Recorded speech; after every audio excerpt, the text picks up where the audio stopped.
पाहायला मिळत आहे। अल्पेश, तू सोबत राहास, यानंतर आपण जाऊयात अमेय राणे आपले प्रतिनिधी सध्या आपल्या सोबत आहेत। अमेय, प्रतीक्षा आहे ती मुख्यमंत्र्यांची आणि मनोज जरांगे यांची, काय भावना आहेत मराठा आंदोलकांच्या?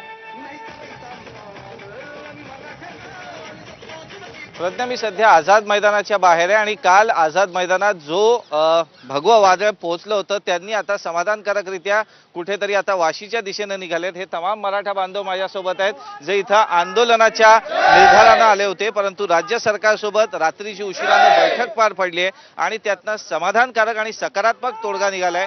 त्यामुळे आता हे सगळे आंदोलक आता आझाद मैदानाहून निघाले आहेत आपापल्या गावी जाण्यासाठी, वाशीच्या सभेला जाण्यासाठी। काय भावना आहेत? काल जे आंदोलनाच्या तयारीनं तुम्ही आला होतात, रात्री उशिरा सरकारनं आश्वासन दिलेलं आहे, GR काढलेलं आहे आणि तुमच्या सगळ्या मागण्या मान्य केलेल्या आहेत, काय भावना आहेत? आमच्या आपले महाराष्ट्र राज्याचे मुख्यमंत्री एकनाथ शिंदे, मी कडवच शिवसैनिक आहे, पण मला एक आशा होती आणि वेळोवेळी साहेब आम्हाला शब्द देत होते, पण असे मध्ये काही भुजबळ आहे ते दुसरे आपले सदावर्ते हे त्यांची पोळी भाजण्यासाठी मी काल बोललो ते, पण माझं काही काटलं ते।